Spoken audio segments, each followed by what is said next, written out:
Hello everyone and welcome to another conversation of Words of Limits.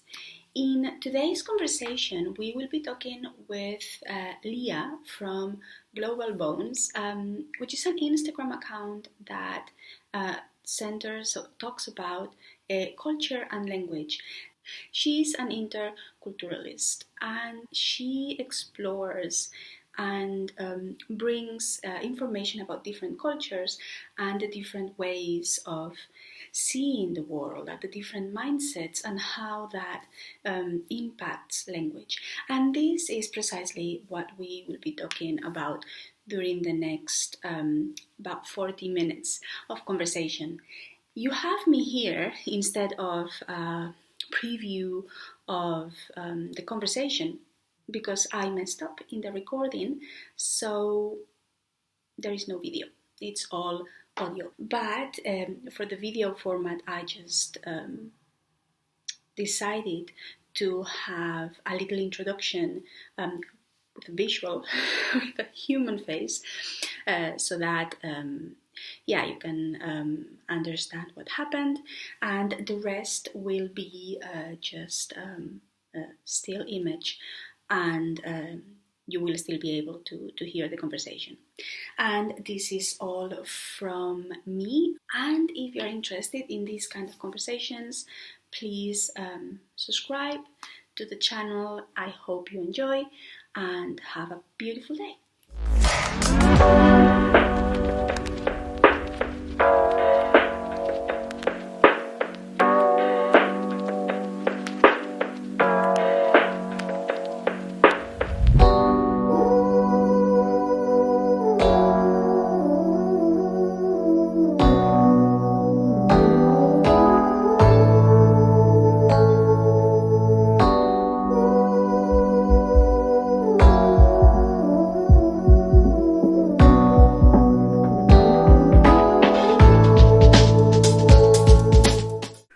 Well, hello everyone, and welcome to another conversation of Words of Limits.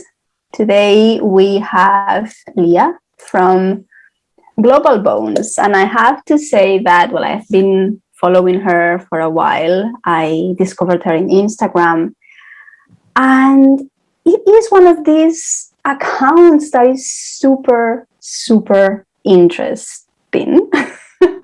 I stopped reading all her posts, and they always have really, she's an interculturalist, which I find very interesting as a word itself, and her posts are really, really interesting.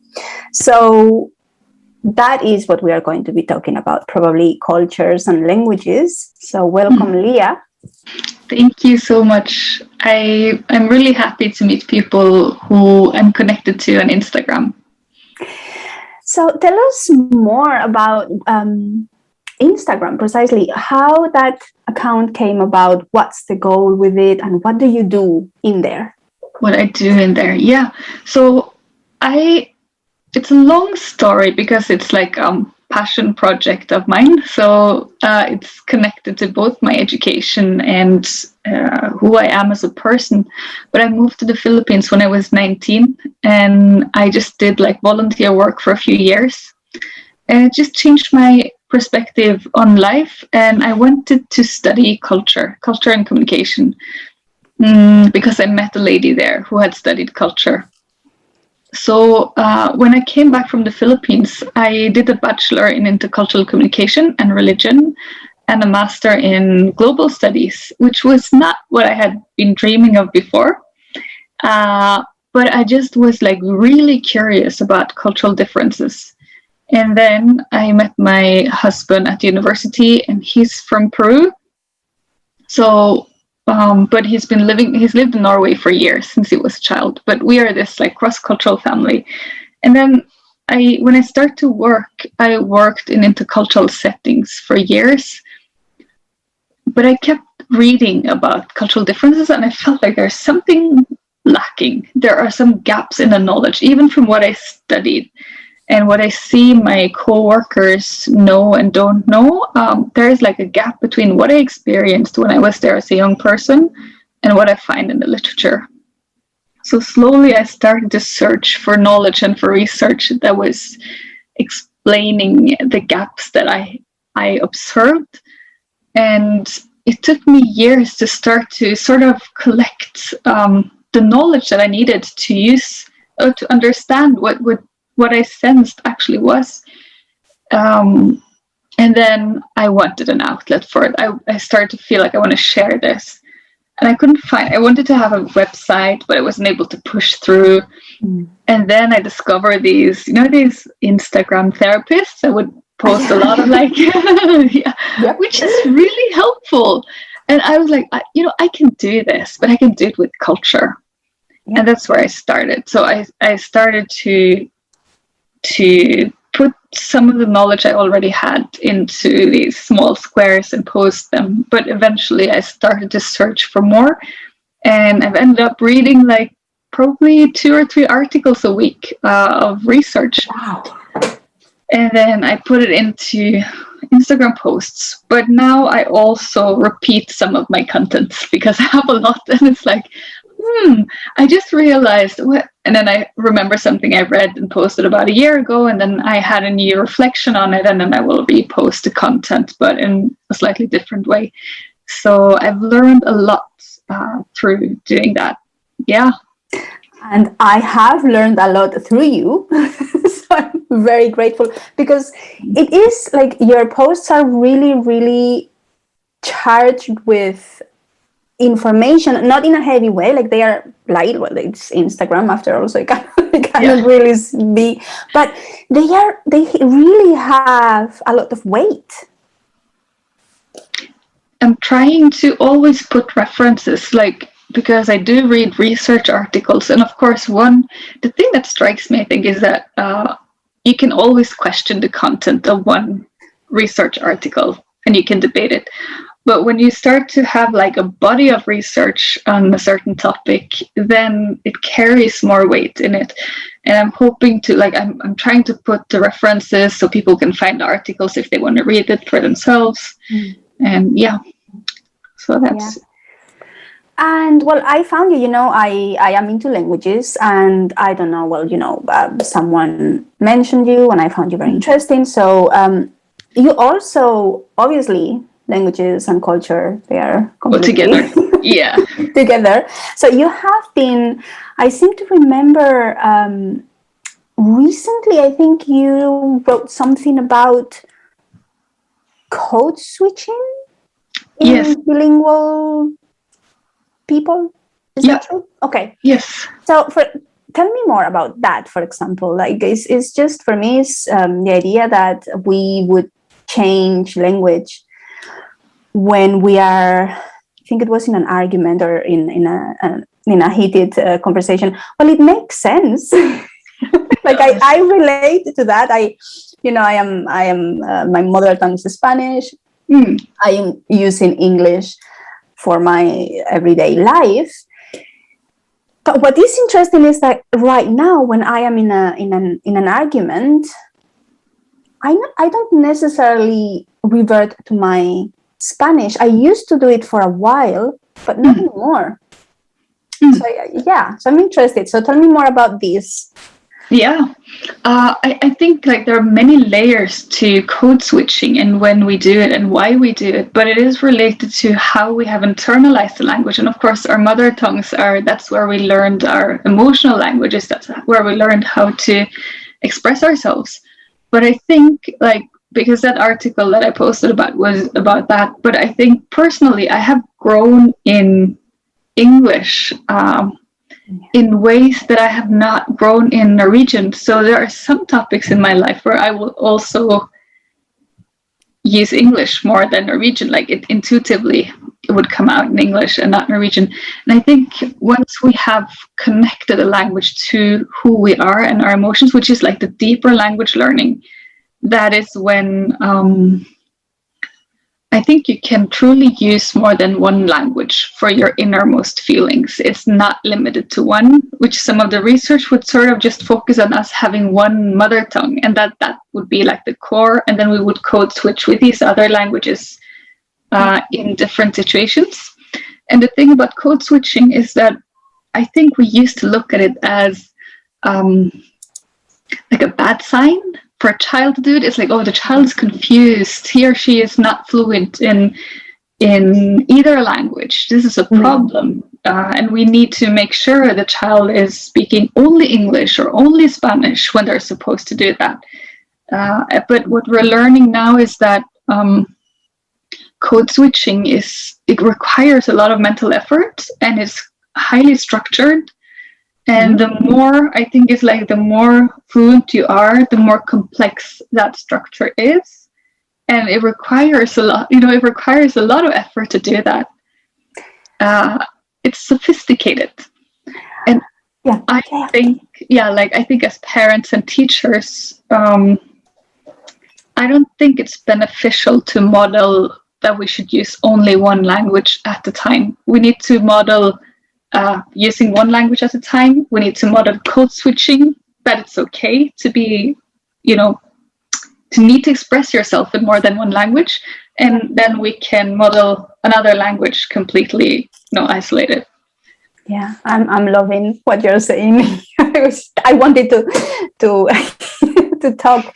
For me, it's fascinating the fact that, well, you mentioned, I had no idea. Of course, I only know by experience, and as a teacher, well, you can learn a little bit how we may react by learning from our students. But I find fascinating that you're saying that when a kid code switch, it takes more energy from them.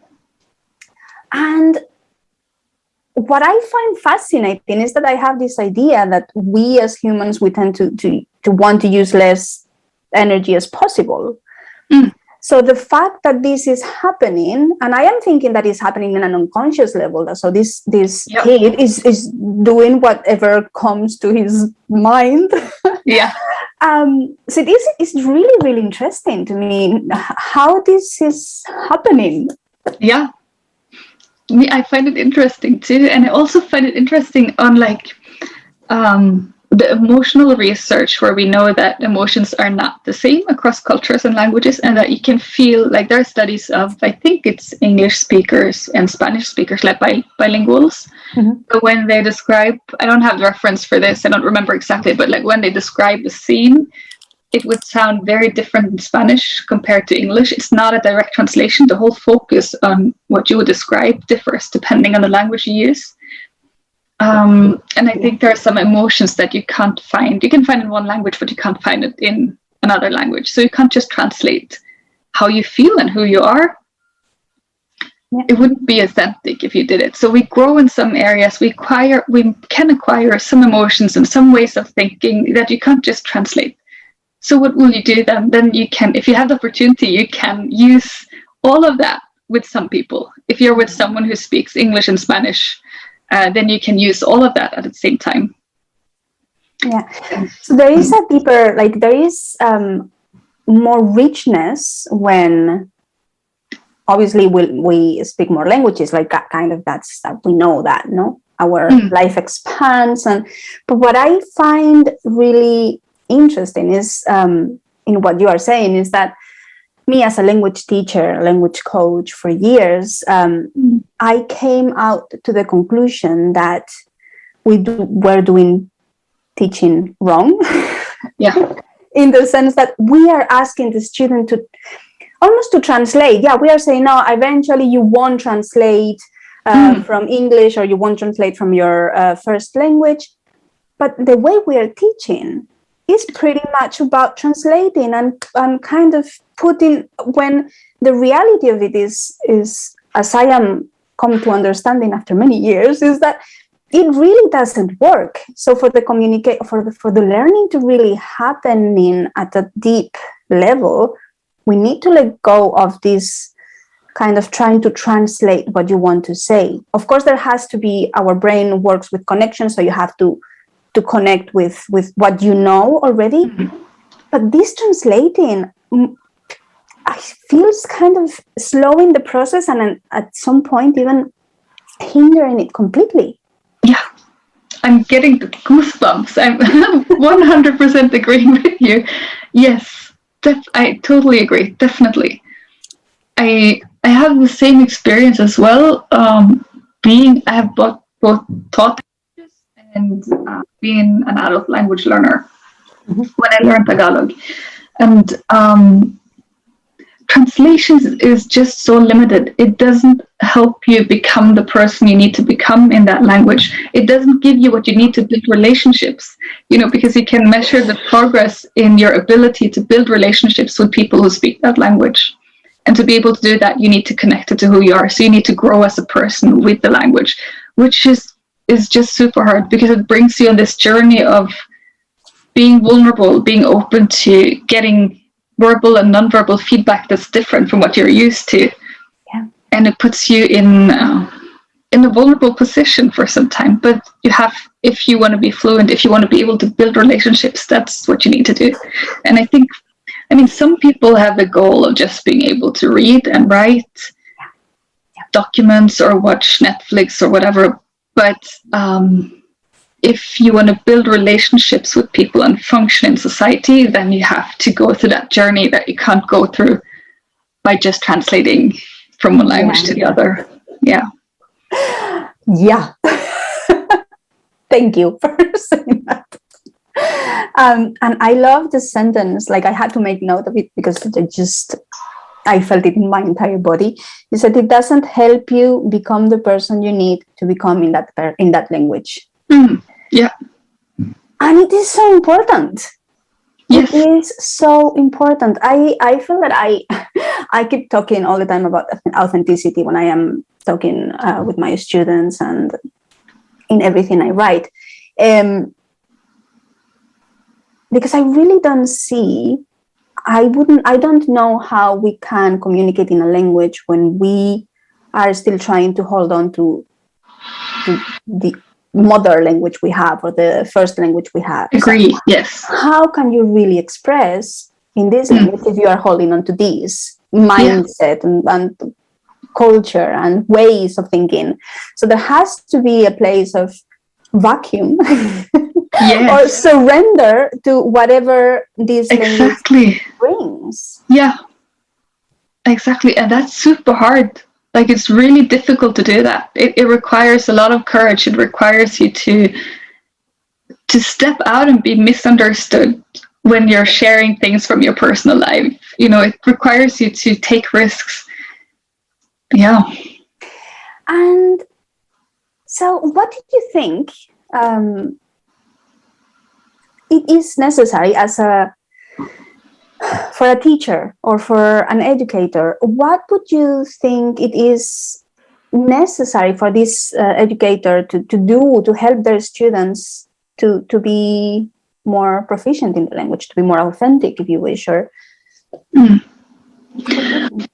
I think I have to go back to, I had really excellent teachers, and I had teachers who were willing to go with me on a journey. So I have to go back to what I learned from them. And I studied at a school where we had one-on-one teachings, which is a privilege, that's, for 2 hours at a time. So because when I was teaching languages in Norway, it costs so much that people can't afford to have a private tutor. So they will do classroom teachings. So when you're a classroom teacher, you don't have enough time to go on a personal journey with each and every student. But it is about the personal relationship. That's my opinion. Like, you have to build a relationship with the students, because we learn social skills in relationships. We don't learn it at school. We learn it at school, of course, but we start learning it at home and with our friends, and then in the social setting in the classroom. But it's not just head knowledge. So learning a new language, if you treat it as just like head knowledge, you're not gonna learn it properly. And if you as a teacher teach that way, which is the way I was teaching languages when I was teaching, because that's what we do in Norway, we keep a professional distance, but that's not helping the students. You actually need to be out there and build relationships and get to know them and give them real personal feedback and share your own stories. As an example, you need to model, how do we relate in this culture, in this language? How do we build relationships? How do we share stories? How do we express ourselves when we're listening to someone else? And that, I think, is the best thing a teacher can do for the students, like model how do we relate in this culture and actually give that. But that also, I know that requires a lot from the teachers. But my teachers did that. They told me that the way they assess students, they would say that when you start, you're like a baby, and then you relate like a baby, and then you go through your teenage years where you're kind of like testing things out. But they measure the progress of a student in their ability to relate to others. So that's what they will observe. Can this person relate or not relate to others? And that's a scary feedback to get from a teacher. But they would also share their personal stories. They would listen to my stories on a personal level, but they would also be very strict on drilling grammar, because Filipino grammar is very hard. So they would do like repetitions. And I remember I was sharing personal stories with my teacher, and he would stop me in the middle, because he's a very empathic person, so he could actually do this. He would stop me in the middle of a story and ask me to repeat it, and then ask me to change the tense of the verb, and in the middle of the story, and then he would circle back to the story. But at all those times, it was connecting the language to who I am and my experiences. So that was helpful. Yeah. I'm so happy for you. Because for me the situation was quite the opposite. Like for me, of course, I never I think until after university, I never had one-to-one for languages. It was always in a group. And for me, school, primary school, secondary school, even in university, and I studied languages. I studied French and English and Chinese, and none of those teachers helped me. Of course, we were groups, but none of those teachers helped me to connect the language with my personal experience. Exactly. It was super performative. It was kind of memorizing stuff because I knew that was useful for the exam or the conversation exam. But never at any point had the opportunity to connect the language with my personal experiences, and there was no relation to the teacher. So of course, kind of struggled. But that is usually how languages are taught, right? Like in a classroom setting with no personal interaction and just like memorizing and understanding. And I find very interesting. So, many things that that you've said. You were saying that your teacher, so that grammar was very important, and they were strict, and there were repetition. And that's the thing for me. I do love grammar, and I find it has a lot of value, both not only in communication but also in understanding the mindset of the language and the people. So I do love grammar, but at the same time, I find that sometimes I find these kind of groups of teachers, and I have been in both, and I sometimes I don't even know what to do. But it is this grammar for grammar's sake. We do grammar, but what's the point of doing grammar? Or we ignore grammar, we just do conversation, and we do not touch grammar because the students are very often, in my experience, is, oh my God, I don't want to study grammar. So you have these two extremes. Opposites, yes, exactly. And I find I really struggle. I struggled in the past until I found kind of my way of doing it. But I was kind of, I understand that grammar is essential, but I also understand that it is, conversation is more important. Right? Because what we want is to have a connection with someone. So I find super interesting that for you, there was no problem with grammar. That was something that it was embedded in the learning in a way that felt good. It was, but it was they really challenged me as well. I could leave the classroom feeling dizzy, how did I how was I able to how did I get through that class, because of the drill. They would drill a lot of drills. So it's like, I agree in doing both.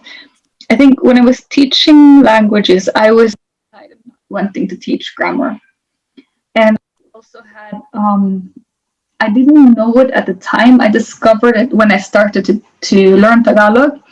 I had an attitude of, I feel sorry for you for having to learn my language. I wish you didn't have to go through this. I feel sorry for you. Norwegian is super hard. And I brought, instead of bringing in like a love for my language and an enthusiasm, I brought in this, I'm so sorry, but I need to ask you to do this. I'm so sorry, but I did that unconsciously. So when I started to study Tagalog, I was like, oh, whoa, I actually love that my teacher is pushing me. I actually love that I'm challenged and that they love the language. Yeah. Yeah. So loving the language is kind of essential for me. Yeah, it is. As a teacher, it has to be. And do you think, as a teacher, you have to love the culture as well? Yeah. Tell me more. Of learning the culture? Yeah. So both as a teacher, if you are teaching Norwegian, you have to love love the culture. Yes, definitely. You have to love your culture. And I think you also have to know your culture. I think, I kind of hear people assume that just because you belong to a culture, you know how to teach it or how to verbalize it. But I don't think you do. Like, it took me years and effort to learn how to explain Norwegian culture. I was completely unaware of what my culture was, but it was part of my studies. And I also have quite a few foreigner friends who have given me the outsider perspective on my own culture. And then I have been a foreigner myself, and I've come back here twice. But if it wasn't for that, I think I would be quite unaware of what the culture is and how to explain it and how to see when someone doesn't understand what just happened, and then explain to them why, this is why people responded this way. And yeah, I think you have to love that. And I think you can't depend on people who are not trained in teaching culture to teach you the culture. You can go there and experience it and relate to them and work on, the intuitive stuff, but explaining it, I would go to someone who could really do that, who's trained in doing it. And can you learn a language without learning the culture? And I am asking you this because in my case, I'm Spanish. Spanish, and I have one culture, but I had I cannot teach Spanish from any Latin American country.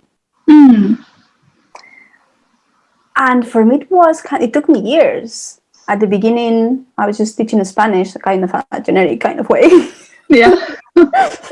And it was over time that I had to start asking my students in these consultation calls before they hire me, why do you want to learn your Spanish? And if it was because I want to travel to Mexico or I want to communicate with my Mexican friends, then, well, I may not be able to help that much.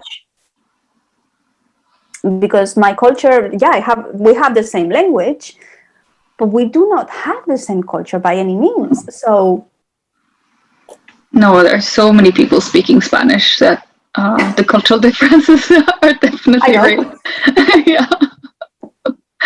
I think as far as I've read, you can be fluent in languages without being, you can be bilingual but not bicultural. Okay. So say you grow up in Norway and you learn to speak English because most people here speak English anyways, but you never lived anywhere else, then you're still responding from a Norwegian emotional and cognitive place and not from an American emotional and cognitive place. So you actually have to go through the process of living somewhere to be able to internalize the culture. But that also doesn't happen automatically. Like, there are people who lived abroad for years but wasn't able to adjust. Yeah. So I'm loving this because as you were saying that, so you can be born in Norway and speak English, be fluent in English, but speaking English from a Norwegian frame of mind. Yeah. Just loving this. Okay, let me think if I can find my question.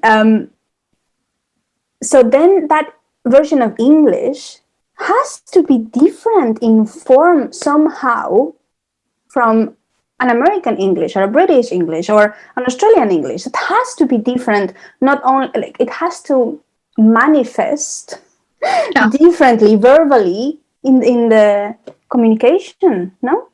It does. And like we call it the expat failure rate. Like where do we see, I don't know if you've seen this on my Instagram, but like where do we see people fail as expats? Like who will leave the country because of cultural differences?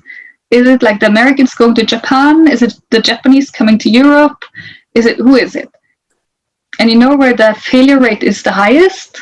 It's Americans moving to UK. Which is just like, what? Yeah. Yeah, I didn't read that one. So tell me more. Yeah, so that's the expat failure rate. So the reason for that is that Americans moving to UK are assuming similarities. They believe that it's the same, and that probably the British people relating to them are also assuming similarities. But then there are deep cultural big differences between Americans and British people on the level of emotions, a way to express yourself, like how assertive you are, and so on and so forth. How you are assertive, how do you assert yourself, and many other things. And then the shock becomes so big. But if an American moves to Japan, the expectation on both sides are that, oh, we are different, and then we can work through it. But once you speak the same language, and then you just assume that you're the same, and then boom, you realize that there are some differences, and it's hard to deal with it. So I am understanding then that language is not the barrier in communication. It is the assumptions that we have, and also the culture. That's of course. Yeah, well, no, it's not of course. I'm thinking culture is so important in the way we relate to others, and also how open we are to accept or engage with a different culture. And the fact that language is not the barrier, is not a factor, like it makes me pretty excited. Yeah. Yes. It's really like, I think it's a personal journey to adjust. I haven't heard anyone who have done it and said that it was easy. Oh, adjusting to a new culture, learning the language, and building new friendships. Nah, that was easy. No one ever said that. Yeah. And then because so I am thinking as an expat. For me, I have to say that I haven't experienced major cultural shocks. I've been living in different countries, probably. Funnily enough, when I was living in North America or spending time in North America and in Australia, I felt something was different for me that was making me feel uncomfortable. But then in other countries, Asian countries, it was like, it's fine. Like everything is, maybe because I am expecting it to be different, and I am embracing it in a more easier way. But I'm interested in connections, in building connections. So can we, you think in your experience or in your opinion, can we build deep connections with someone when we do not share, or when we are not proficient in the other person's language, or they are not proficient in ours, and when there is a kind of verbal communication problems? No, no common language to share. No, and let's say that you and I we have to communicate in English, and English is not our native language, and we are not great. We may have a intermediate, but we are not fluent. Yeah. That's an interesting question. I think there are a lot of couples who start like that. Like they start, there are many intercultural couples who started without being able to understand each other fully. So I think you can build some, both in friendship and other relationships, you can build some common understanding through shared experiences. Yeah. But say you stay together for many hours a week throughout a few years, even if you don't share the common language, or you're limited in your verbal abilities, you still have shared experiences, and somehow you get to know each other and you start to care for each other. But I think there will be something missing in the relationship if you cannot communicate what you think and what you feel on a deeper level. Yeah. So I'm thinking that there is the willingness, right? So maybe I am not, we don't share the language yet, but I want to connect with you. So I am doing everything in my power to really relate. I have so many questions, but there is something I remember that I read from you, that it was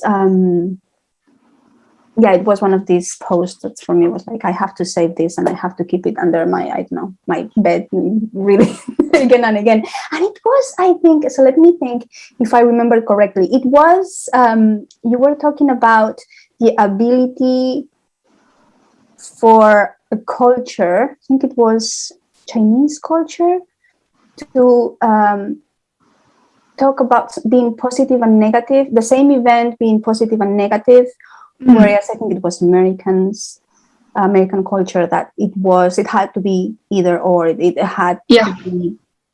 So tell me more about that, because I find that that's fascinating, and I am just... Yes. Yeah, it is fascinating.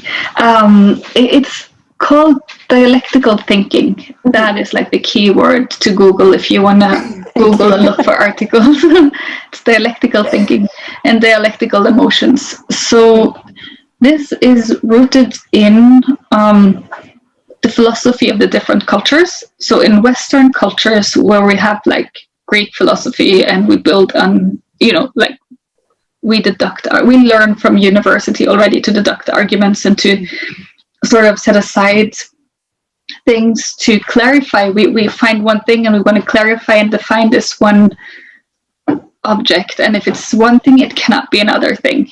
You cannot be both one thing and the other. But in Asian cultures where you have the yin and yang, you always have a little bit of one thing in the other. There is always a bit of light in the darkness and a bit of darkness in the light. It's a balance and it's a harmony. So through their philosophy and way of thinking that has built through it, they can hold contradictions in a way, in more than we can as Westerners, like in a better way than we can. So they have, I think that one study I looked at was like proverbs or quotes, like looking at quotes or sayings, old sayings. So comparing like Chinese sayings to Western sayings, you would see that the Chinese one had more contradictions than the Western one. So I think this is quite deeply rooted in our cultures. And there are also studies on emotions where you will see that Chinese, like comparing Chinese to Latin Americans will have more emotions, like stronger emotions and feelings, and Chinese will have less emotions, usually report having less, but they can report having both positive and negative emotions at the same time to a bigger degree than Americans, for instance. So what happens if you have like an Asian having some mental health challenges and finding a Western counselor or psychologist who is trained in trying to help that person sort out what are thoughts, what are feelings, what are actions, and sort of separate things to make it easier to handle. But then that is not what will help someone from Southeast Asia or Asia, where you need to be able to hold all these contradictions or sometimes a Western counselor will challenge clients to hold contradictions because that is not very natural to us. But you don't need to challenge a Chinese client to do that because that comes naturally to them. So these are questions that I have. I don't have the answer to these. These are like my reflections after what I learned, and just like the assumption that Western psychology is applicable to all is not good. It's not helpful. It's not helpful at all. And yeah, I wonder, so I do have a question. I have the big, and I'm not asking it, like I do have a question that I keep asking myself. Because I have found that holding paradox for me is very helpful. I found that was the game changer for my mental health and my life. Holding those two things can be true at the same time. And seeing the state of the world right now, for me, where we are in these extremes, and then there are in the grays, and there are groups in the middle, but I think what is more visual, at least for me, is this is right or this is wrong. So that is what I think we are most confronted currently. Agree, yeah. I do wonder if, as Westerners, we should, and I am aware of using should as it's not really advisable, but if it would be positive for us to learn and educate our kids and foster more this being able to embrace more Eastern thinking. Yes. Being able to find that in the same thing you can be happy about it and also sad, and finding the positive and the negative, finding this nuance. Because what I am finding in our communication more and more is that there is no nuance at all. We are kind of avoiding subtlety. We want clear things. Yeah. Kind of logic, and I am for logic. Like yeah. Me too, definitely. But I find that we are missing an important piece. Yes, I agree. Not being able to hold paradox and embrace it and welcoming it, and I completely agree with you. I think we are creating more hurt through like pushing things to the extreme instead of being able to join. But I find it challenging myself because in this climate that we have, there are also a lot of non-negotiables that comes up for me. And it's difficult for me to say that I even understand some of the points of views that are coming out in the climate that we have today. So I need to work on that as well, and like see it for, I think, like understand the deeper reasons why people come from where they come from, and why they would think a certain way, and then understand it deeply, not from a perspective of me wanting to prove that they're wrong in my own mind or to them, but like really understand where they're coming from and say that this is a valid perspective. So I'm working on that. I completely agree with you, and I need to work on that myself. Yeah, and me too. I find that, and mostly when I am angry, I'm having these conversations with a friend, and we have different views about certain things. And I find that sometimes I get really angry. Like anger is my thing. I sometimes and when I'm normally pretty good at kind of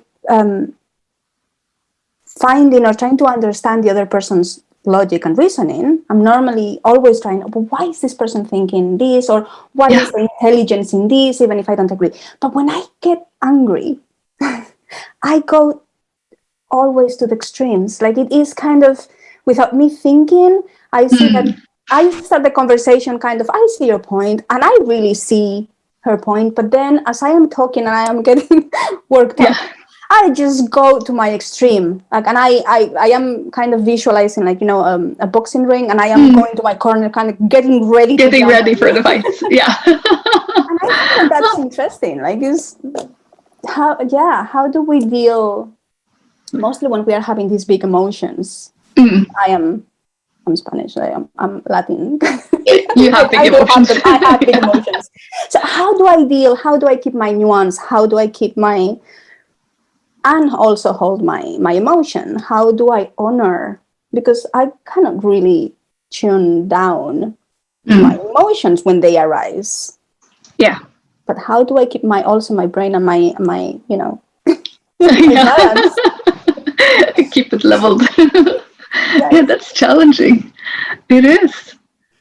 That is challenging. And it's also like, do we need to hold back to be able to hold two perspectives?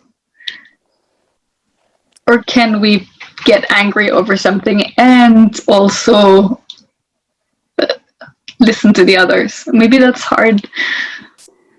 I want to say that it would be ideal if and I'd like to say that it is possible. It probably requires training. Yeah. And I would say that I am blaming my schools because we haven't been trained in emotions and dealing with emotions, and we haven't also been trained to have discussions and different perspectives, and we are lacking in training. Yeah. Actually, yes. And that, I think, is something we're lacking on a global level, like the ability to take in different perspectives and the ability to understand other people, where they're coming from and what they're feeling and thinking. Yeah. Wow, I'm very happy with this conversation, and I do feel that I want to have to keep asking questions, and because it is really interesting. Like, I find that I believe that in schools there should be more culture education. Like, I do believe that there is not enough language education. There is not enough kind of what we call humanities, or there is, in my point of view, has never been, and not even today. But I don't even recall, like, there wasn't culture in any point in my studies. No. And I studied humanities, and there wasn't culture. Yeah. Mind-blowing. Mind-blowing, yes. And if there is, it's usually just like a small section that is not connected to everything else. To anything, like it's not connected to anything. And then I do wonder if that is the key for us to have a more peaceful and empathetic relationship. Like, if it is the key to relate better, less aggressively with others. Yes, I think like the ability to recognize differences and to love them is like, that is where the key is, because most of the time sometimes we don't recognize the differences, like the Americans moving to UK, and then all of a sudden the differences become too real. Like, they're not trained in recognizing the differences, and then we tend to be afraid of the differences. Like, we tend to fear them and think that it's something that we need to overcome. It's something that we need to have a strategy to deal with, instead of embracing and loving the differences. But you need to move into the unknown to do that, and accept that there are things here that I don't understand, and you need to stay there, because we will never learn everything there is when it comes to differences. No. Yeah. And I love that you say that you need to be there with the difference. I think it's so important for me. It's like, we try always to either find an answer, find a solution, fix something.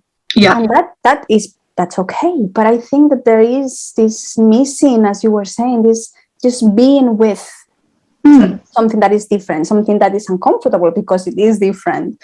Being with not knowing how to react in the situation or how to communicate yet. Yeah. Being with that has, I believe, an immense value. Yeah, I agree. Completely agree. Okay. Well. So that's our mission in life. We're going to do that. To do that, yeah. Well, thank you very much. I want to highlight what you just said, and about loving the differences, that we need to love the differences instead of being fearful of them. And I think that that's probably what I would like to end this conversation with. Thank you very much for being willing to Thank you also very much. I enjoy this. I think we could talk on for a long time if we had the opportunity. For hours and hours. Hours and hours. Yeah. So, well, thank you very much. And I will share all the information, well, your Instagram and everything in the website. Thank you so much. Thank you, and have a beautiful day. You too. Thank you so much. Bye. Bye.